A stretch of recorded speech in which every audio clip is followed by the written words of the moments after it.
Hello students, मैं धवल ठाकुर आपके लिए और एक फिनेंशियल अकाउंटिंग का इंपॉर्टेंट टॉपिक लेकर आ गया हूं, दैट इज इन्वेस्टमेंट अकाउंटिंग।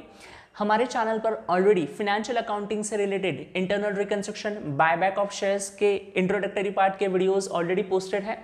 उन वीडियोस में हमने introductory part, basic theory cover की है, बेसिक जर्नल इंटरेस्ट कवर किए हैं। और अगर आपको उनके प्रॉब्लम सॉल्विंग के वीडियोस चाहिए तो do let me know in the comment section. आपके एक्सटर्नल एग्जाम से पहले उनके प्रॉब्लम सॉल्विंग के वीडियोस भी जरूर पोस्ट किए जाएंगे, but for that you have to communicate through comment section and do share this videos with your friends and college groups. अब बच्चों, आज हम जिस टॉपिक के बारे में बात करने वाले हैं दैट इज इन्वेस्टमेंट अकाउंटिंग। और इसके जो क्वेश्चंस होते हैं, इनके क्वेश्चन सॉल्व करने में कैलकुलेशन वाले पार्ट में बच्चों को बहुत सारी प्रॉब्लम्स आ जाती हैं। तो उन प्रॉब्लम्स को प्रॉपर तरीके से, आपकी जो प्रॉब्लम है उस प्रॉब्लम को उसी तरीके से सॉल्व किया जाएगा जिसके लिए आप इस वीडियो को देख रहे हो। तो आगे बढ़ने से पहले कुछ इंपॉर्टेंट टर्म्स जो इस चैप्टर से रिलेटेड है हम वो देखेंगे। तो बच्चों, मैं इन्वेस्टमेंट अकाउंटिंग से रिलेटेड जो क्वेश्चंस है ना, उनको दो कैटेगरीज में रख सकता हूं। फर्स्ट कैटेगरी है बच्चों, दो securities which bears fix rate of interest. ऐसी सिक्योरिटीज जिन पे फिक्स रेट ऑफ इंटरेस्ट मिलता है। अब वो क्वेश्चन डिबेंचर से रिलेटेड हो सकता है, वो क्वेश्चन इन्वेस्टमेंट इन बॉन्ड्स से रिलेटेड हो सकता है, राइट। तो debenture, bonds, this are known as fixed interest bearing securities. एक होता है बेटा दूसरा category which is called as fluctuating interest bearing securities, जिनमें आ जाते हैं हमारे इक्विटी शेयर्स। तो इस चैप्टर को हम दो कैटेगरी में पढ़ेंगे। पहले पार्ट में हम कवर करेंगे problems which are relating to fixed interest bearing securities, उनसे रिलेटेड टर्मिनोलॉजीज, उनसे रिलेटेड कैलकुलेशंस हम सीखेंगे। लेजर अकाउंट का फॉर्मेट भी मैं आपके सामने प्रेजेंट करूंगा और फिर हम उनमें ट्रांजैक्शंस रिकॉर्ड और कैलकुलेशंस भी देखेंगे। उसके बाद हम देखेंगे problems which will be relating to equity shares. तो आज हम स्टार्ट करने वाले हैं all the theoretical aspects which is relating to investment accounting in fixed interest bearing securities. और मैंने यहां पर एग्जांपल के लिए लिखा हुआ है डिबेंचर। तो जब भी आप क्वेश्चन सॉल्व करते हो, आपको नंबर ऑफ ट्रांजैक्शंस दिए होते हैं which are relating to purchase and sale of securities. Debentures और परचेज और सेल से रिलेटेड बहुत सारे ट्रांजैक्शंस दिए होते हैं and they ask you to prepare ledger account in the books of so and so persons, या कंपनी भी हो सकती है। तो यहां पर हमें कुछ टर्म्स की मीनिंग ध्यान में रखनी है। सबसे पहले जब हम देखते हैं तो बहुत बार डिबेंचर्स को परचेस किया जाता है एट कम इंटरेस्ट प्राइस, और कभी कभी हमें मिल जाता है those debentures are purchased at ex interest price. कभी कभी डिबेंचर्स को सेल कर देते हैं कम इंटरेस्ट प्राइस पे, कभी कभी सेल कर देते हैं एक्स इंटरेस्ट प्राइस पे। तो ये कम इंटरेस्ट प्राइस और एक्स इंटरेस्ट प्राइस क्या है, उनके बारे में सबसे पहले जानना जरूरी है। तो बच्चों ध्यान रखिएगा, जब भी क्वेश्चन कहता है so and so debentures right are purchased at so and so cum interest, तो उस कम इंटरेस्ट का मतलब होता है बेटा वो जो प्राइस है वो प्राइस क्या है, inclusive of interest, inclusive of interest. और अगर हमें कभी कभी ये देखने मिलता है कि those debentures are purchased at ex interest price, तो उस एक्स इंटरेस्ट प्राइस का मतलब होता है exclusive of interest, exclusive exclusive of interest. और जब भी हम प्रॉब्लम सॉल्व करते हैं तो जो अमाउंट का कॉलम है हमारा, नॉमिनल वैल्यू, इंटरेस्ट और कॉस्ट, तो वो जो कॉस्ट का कॉलम है उसमें हमेशा ये वाली अमाउंट लिखी जाती है that is ex interest price.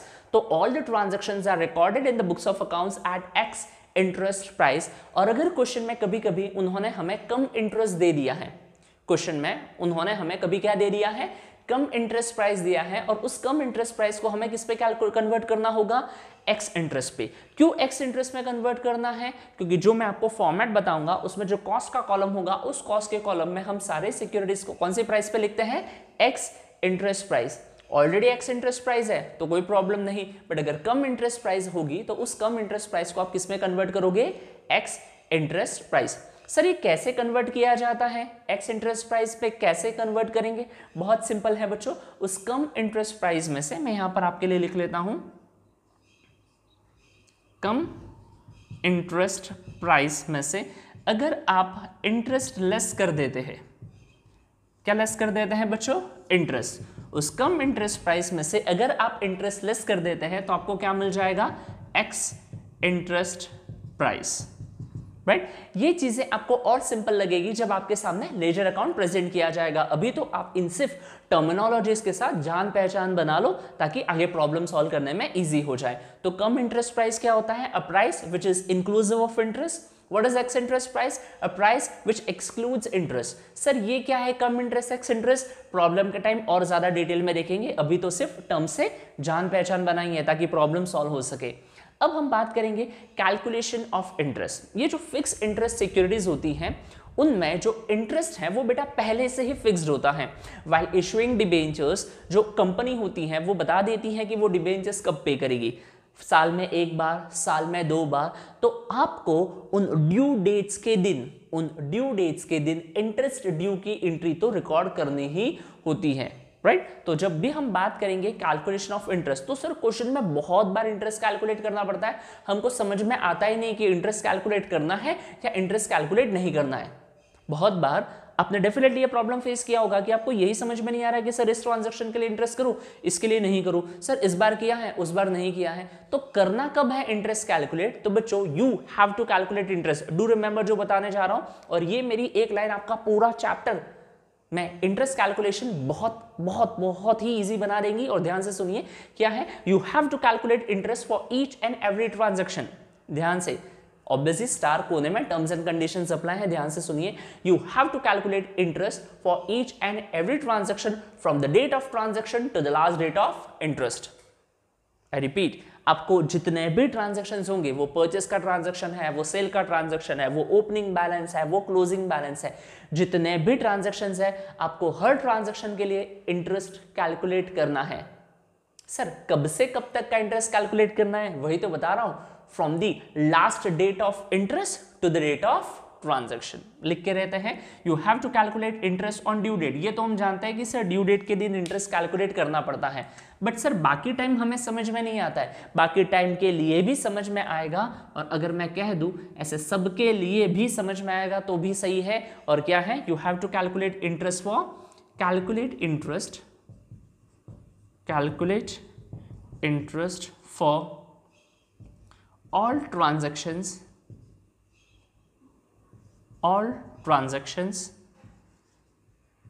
from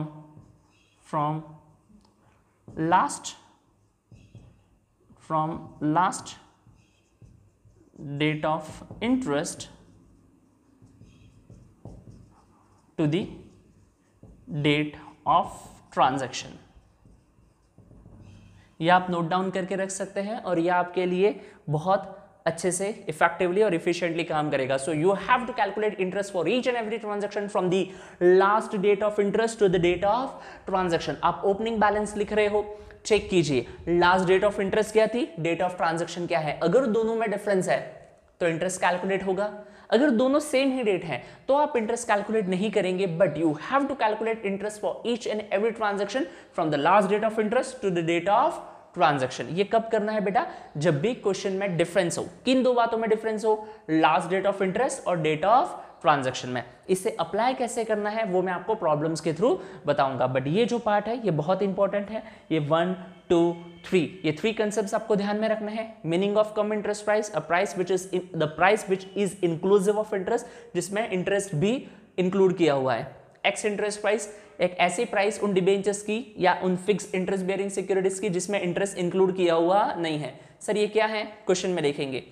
How to calculate interest, when to calculate interest, you have to calculate interest for each and every transaction from the last date of interest to the date of transaction। Question में दिया होगा, मैं बता दूंगा क्या है इसका मतलब। आगे अब बच्चों सबसे इंपॉर्टेंट टास्क हमारे सामने रह जाता है, that they ask us to calculate profit और loss on sale of investment. बहुत बार इन्वेस्टमेंट सेल होती है और उस सेल ऑफ इन्वेस्टमेंट पे हमें क्या कैलकुलेट करना होता है, प्रॉफिट। और उस प्रॉफिट कैलकुलेशन के लिए हमें एक बहुत बहुत भयंकर चीज कुछ लोगों को लगती है, which is known as weighted average cost of investment, जो बहुत सिंपल है, बट अभी फिलहाल कंसेप्ट सीख लेते हैं। तो हमें कैलकुलेट करना है प्रॉफिट और loss on sale of investment. कैसे कैलकुलेट करेंगे प्रॉफिट और loss on sale of investment, कहां से आएगा प्रॉफिट और loss on sale of investment, वो मैं आपको बता देता हूं बच्चों, ध्यान दीजिएगा। सबसे पहला एलिमेंट हमें चाहिए ex interest selling price.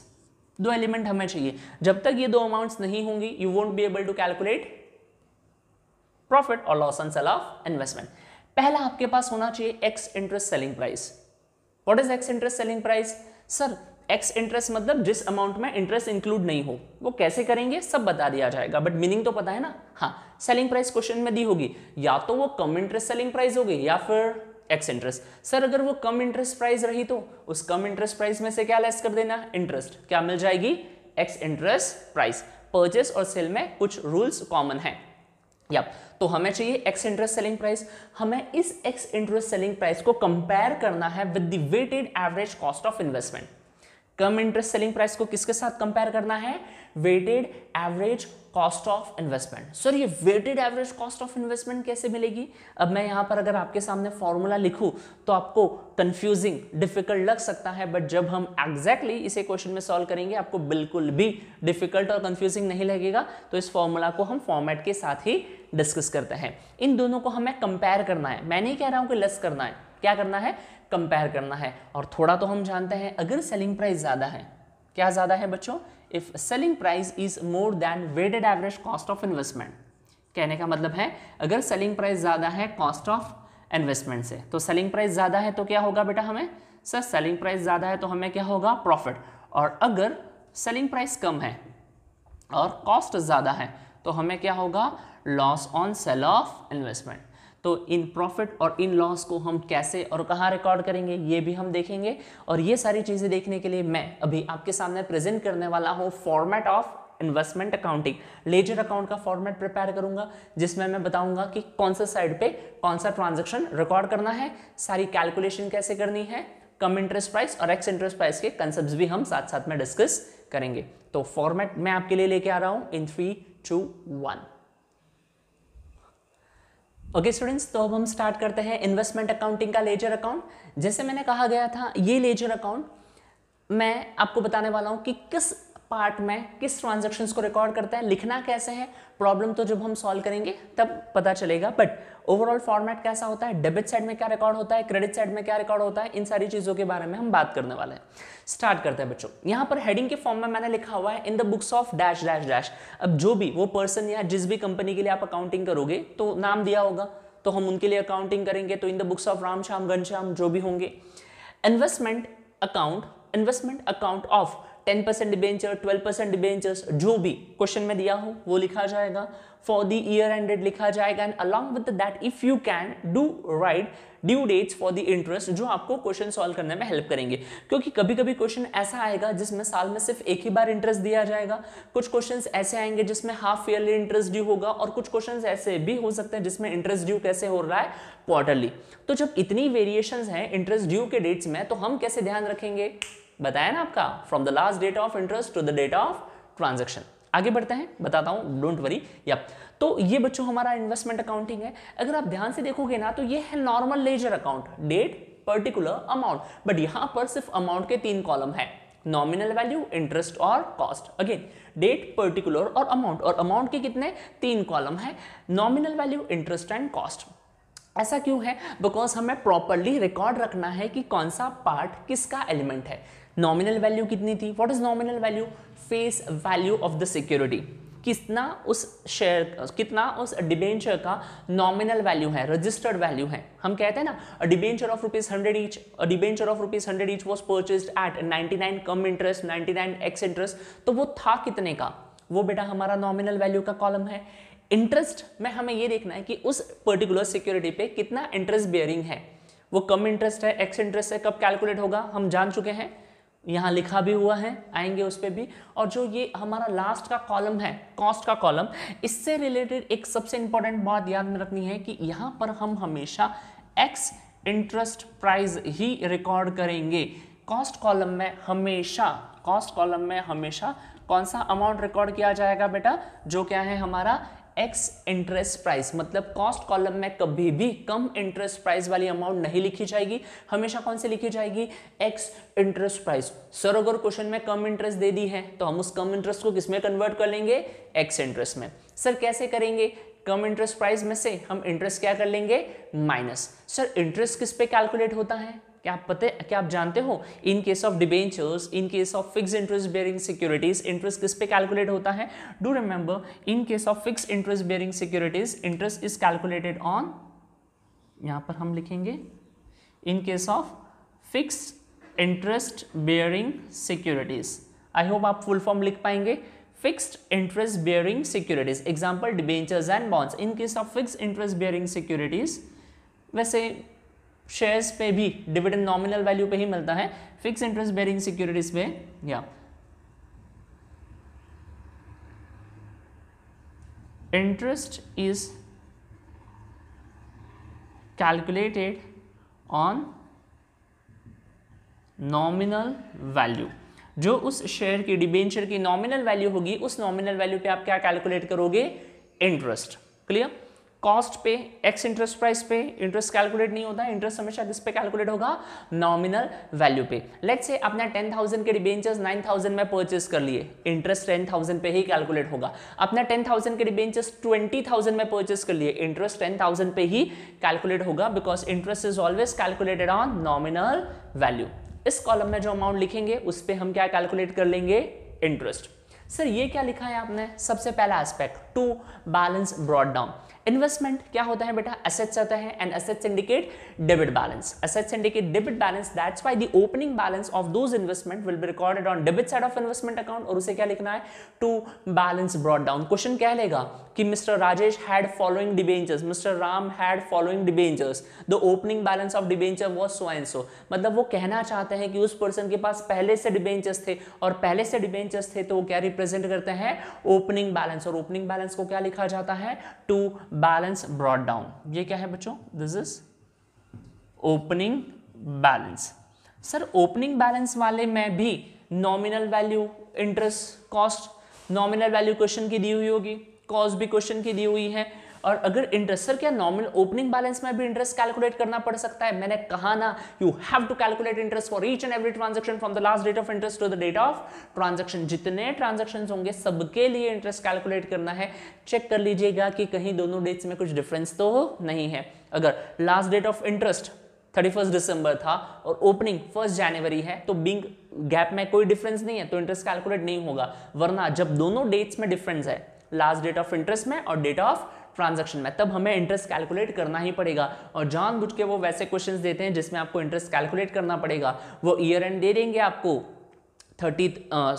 Interest की डेट दे देंगे 30 जून एंड 31 दिसंबर, और आपको ईयर एंड दिया जाएगा अप्रैल टू मार्च वाला। तो जब 1 अप्रैल को बैलेंस ब्रॉट डाउन करोगे तो लास्ट डेट ऑफ इंटरेस्ट क्या थी? 31 दिसंबर। तो जैन, फेब और मार्च 3 मंथ्स का इंटरेस्ट कैलकुलेट होगा कौन सी वैल्यू पर? नॉमिनल वैल्यू पर। क्वेश्चन सॉल्व करवाऊंगा तब बताऊंगा। So you have to remember that you have to calculate interest for each and every transaction from the last date of interest to date of transaction. हम ऐसे ही पढ़ रहे हैं जैसे हम क्लासरूम में बैठ के पढ़ रहे हैं, ध्यान से दीजिएगा। चलिए आगे बढ़ते हैं। द नेक्स्ट इज, अच्छा ये हो गया sir done with the opening balance. Sir opening balance के साथ और क्या हो सकता है? जो पर्सन है he can acquire more debentures. अगर वो नए डिबेंचर्स परचेस करता है, डिबेंचर्स उस पर्सन के लिए इन्वेस्टमेंट है। इन्वेस्टमेंट क्या होता है? Real account debit what comes in, credit what goes out. तो जब भी वो डिबेंचर्स या कोई भी सिक्योरिटी परचेस करेगा तो वो डेबिट में रिकॉर्ड होगा, उसे क्या लिखेंगे? To bank account. To bank account, investment account debit to bank account. Nominal value column में नॉमिनल वैल्यू लिखी जाएगी, क्वेश्चन में दी हुई होगी। इंटरेस्ट, क्या इंटरेस्ट कैलकुलेट करना है if there is a difference between last date of interest and date of transaction. क्या लिखा है? From the last date of interest to the date of transaction. कब बेटा? इफ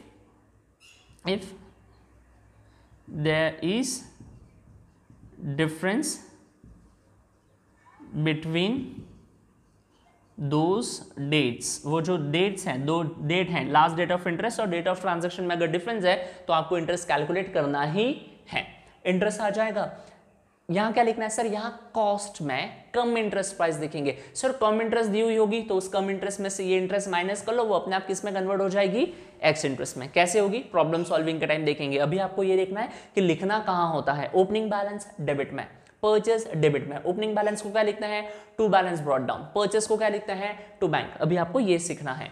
आगे ये जो लिखा है बेटा ये थोड़ा सा एक्स्ट्रा पार्ट है, बाद में आएगा। और क्या हो सकता है? ओपनिंग बैलेंस हो सकता है, परचेसेस हो सकते हैं, उसके बाद ड्यू डेट के दिन हमें इंटरेस्ट रिसीव हो सकता है। अगर हम किसी फिक्स इंटरेस्ट बेयरिंग सिक्योरिटीज में इन्वेस्ट करते हैं तो ड्यू डेट के दिन हमें इंटरेस्ट रिसीव होगा, और उस ट्रांजैक्शन को हम रिकॉर्ड करेंगे in the form of by bank account. कैसे लिखेंगे बेटा? इंटरेस्ट रिसीव्ड होगा तो ट्रांजैक्शन क्या आएगा? Bank account debit to interest. It will be recorded on credit side by interest, but सिर्फ अमाउंट अमाउंट सिर्फ यहाँ आएगी, अच्छा इसको मैं रफ कर देता हूँ, इनके लिए लिखा गया था, या बाय बैंक इंटरेस्ट अमाउंट आएगी बेटा इंटरेस्ट के कॉलम में। और अगेन इंटरेस्ट किस पे कैलकुलेट होगा, कौन सी अमाउंट पे कैलकुलेट होगा, तो do remember interest is always calculated on nominal value. कब से कब तक, from the last date of interest to the date of transaction, from the last date of interest to the date of transaction. Sir और यहाँ पे और यहाँ पर जब इंटरेस्ट रिसीव्ड का ट्रांजैक्शन होगा, नॉमिनल वैल्यू में कुछ नहीं लिखते हैं, कॉस्ट में कुछ नहीं लिखते हैं, सिर्फ इंटरेस्ट रिसीव्ड हम इंटरेस्ट के कॉलम में रिकॉर्ड करते हैं। नेक्स्ट क्या हो सकता है सर, और क्या पॉसिबिलिटीज है, इन्वेस्टमेंट सेल होगी, और जब इन्वेस्टमेंट सेल होगी it will be recorded on credit side of investment account, क्या लिखेंगे, बाय बैंक, क्या लिखेंगे, by bank account. Nominal value में जितने डिबेंचर्स सेल की हैं उसकी nominal value interest. Sir interest calculate करना है, आ जाइए, from the last date of interest to date of transaction, if there is a difference between those two dates, है difference date of interest और date of transaction में, तो calculate होगा, वरना नहीं। और यहाँ क्या आएगा सर, कॉस्ट कॉलम में हमेशा एक ही आता है, that is ex interest price. हम सेलिंग प्राइस भी कौन सी लिखेंगे, एक्स इंटरेस्ट प्राइस। सर कैसे कैलकुलेट होगी, दी होगी या तो कम इंटरेस्ट होगी तो we will deduct interest and will get the ex interest price. क्या कैलकुलेट करेंगे सर, हम इसको weighted average cost of investments के साथ कैलकुलेट करते हैं। Weighted average cost of investment कैसे कैलकुलेट होगा, फॉर्मूला यहां पर लिखा हुआ है, बट डिस्कस हम करेंगे डायरेक्टली प्रॉब्लम सॉल्विंग के टाइम। एंड द लास्ट, जब हम इन्वेस्टमेंट सेल करते हैं तो या तो हमें प्रॉफिट होगा या फिर लॉस। इन्वेस्टमेंट सेल करने में या तो हमें प्रॉफिट होगा या फिर लॉस। तो सर प्रॉफिट होगा तो कहां रिकॉर्ड होगा, लॉस होगा तो कहां रिकॉर्ड होगा। ये देखिए मैंने यहां पर भी लिखा है प्रॉफिट ऑन लॉस अकाउंट और यहां पर भी लिखा है प्रॉफिट एंड लॉस अकाउंट। आप बताइए, वैसे कमेंट सेक्शन तक का वेट नहीं किया जा सकता कि आप बताएं, बट फॉर द टाइमिंग थोड़ा सोचिए 2 मिनट, कौन सा वाला profit on sale of investment है और कौन सा वाला loss on sale of investment है। सर मुझे पता है नॉमिनल अकाउंट का रूल है debit all expenses and losses, credit all incomes and gains. तो डेबिट वाला है loss on sale of investment और क्रेडिट वाला है profit on sale of investment. ऐसा बिल्कुल नहीं है बेटा, बिकॉज ये नॉमिनल अकाउंट नहीं है, ये रियल अकाउंट है। तो वो जो रूल हमने कहा ना अभी मैंने जो पढ़ा वो नॉमिनल अकाउंट के लिए है। अगर ये नॉमिनल अकाउंट होता तो वो रूल अप्लाई होता। तो मैं ये नहीं कह सकता कि ये डेबिट में है तो ये लॉस है। तो बेटा यहाँ पर जो रिकॉर्ड किया जाता है वो होता है profit on sale of investment. अगर आपको प्रॉफिट हो रहा है ऑन सेल ऑफ इन्वेस्टमेंट तो that will be recorded on profit and loss account. और अगर आपको लॉस हो रहा है, क्या हो रहा है बच्चों, आपको लॉस, या कॉस्ट कॉलम में रिकॉर्ड करेंगे डैश डैश, या और अगर आपको लॉस हो रहा है तो that loss will be recorded on credit side, loss on cell. Clear. क्यों, ये नॉमिनल अकाउंट नहीं है, ये इन्वेस्टमेंट अकाउंट है और इन्वेस्टमेंट रियल अकाउंट होता है। ध्यान रखना, गड़बड़ मत करना, वरना बहुत बार बच्चे यही कॉमन मिस्टेक कर देते हैं कि लॉस डेबिट में लिख के आ जाएंगे और प्रॉफिट क्रेडिट में। वो हम करते हैं, बट कब, जब अकाउंट नॉमिनल हो। ये इन्वेस्टमेंट है और ये रियल अकाउंट होता है। Debit what comes in, credit what goes out is the rule for investment account. Corresponding account में वो इफेक्ट होंगे, इसमें नहीं। इस पर्टिकुलर डिस्कशन के बाद आपको सिर्फ इतना क्लियर होना चाहिए कि किन ट्रांजैक्शंस को हम कहाँ रिकॉर्ड करते हैं। सर कौन से ट्रांजैक्शंस, नंबर बताइए। पहला आपको पता होना चाहिए ओपनिंग बैलेंस, दूसरा आपको पता होना चाहिए सेल ऑफ एसेट, थर्ड आपको पता होना चाहिए इंटरेस्ट रिसीव्ड, फोर्थ आपको पता होना चाहिए सेल ऑफ इन्वेस्टमेंट। इसके बाद फिफ्थ, या तो प्रॉफिट होगा या फिर क्या होगा, लॉस होगा। तो प्रॉफिट हुआ तो it will be recorded on debit side और लॉस हुआ तो it will be recorded on credit side. Sir fifth क्यों लिखा है, क्योंकि दोनों में से एक ही चीज होगी, दोनों एक साथ नहीं हो सकती। हाँ, no profit no loss can be a situation, तो दोनों नहीं लिखेंगे, बट प्रॉफिट होगा या फिर लॉस। उसके बाद at the end of year आपको अकाउंट को क्लोज करना है, और जब आप उस अकाउंट को क्लोज करोगे तो बैलेंसिंग फिगर लिखा जाएगा बाय बैलेंस ब्रॉट डाउन में। सर यहां पर भी तीनों में अमाउंट आएगी, हाँ आ सकती है, तीनों में अमाउंट आ सकती है। वही इंटरेस्ट वाला तो कंसेप्ट वही है, if there is a difference between last date of interest and date of transaction तो इंटरेस्ट का कैलकुलेशन वहां पर भी हमको करना पड़ सकता है। और ये जो मैंने एलिमेंट है यहाँ पर एक छोटा सा स्टार किया हुआ है, मैंने यहाँ पर और एक प्रॉफिट एंड लॉस अकाउंट लिखा है। इसका एक्सप्लेनेशन आपको मिलेगा नेक्स्ट वीडियो में जब हम प्रैक्टिकली क्वेश्चन सॉल्व करेंगे, क्योंकि हम जानते हैं जब क्लोजिंग स्टॉक की बात आती है तो there is an basic assumption which you must have studied in your 11th standard, that is closing stock is valued at cost price or market price whichever is lower। तो यहाँ पर भी वैसा ही है कि जो इन्वेस्टमेंट है उनको हमें लिखना है एट कॉस्ट प्राइस और net realisable value whichever is lower। तो क्वेश्चन में दिया होगा तो हम उस हिसाब से करेंगे, और ये एक एडिशनल पार्ट क्या है उसी क्वेश्चन के साथ में हम देखेंगे। इस पर्टिकुलर लेजर अकाउंट से मेरा इंटेंशन सिर्फ इतना है ताकि आपको ये 5 to 6 पॉइंट्स लिखना कहाँ है वो पता चल जाए। लिखना क्या है वो हम प्रॉब्लम सॉल्विंग क्लास में देखेंगे, एंड डोंट वरी, इसकी प्रॉब्लम सॉल्विंग क्लास जल्दी ही आएगी, क्योंकि अनलेस एंड अनटिल हम प्रॉब्लम सॉल्व नहीं करते हैं इस चैप्टर में ऐसा कुछ भी नहीं है जो आपको सिर्फ इन पार्ट से समझेगा। फर्स्ट इस पर्टिकुलर वीडियो को ठीक से देखिएगा और कंसेप्ट्स को समझिएगा ताकि हम नेक्स्ट पार्ट में जब हम प्रॉब्लम सॉल्व करें तो आपको बिल्कुल भी प्रॉब्लम ना हो। तो इसी नोट के साथ इस वीडियो को मैं यहाँ पर ख़त्म करता हूँ। अपने फ्रेंड्स के साथ वीडियोस को शेयर कीजिए, चैनल को सब्सक्राइब कीजिए, लाइक कीजिए और ऐसे ही चैनल को सपोर्ट करते रहिए। Thank you guys.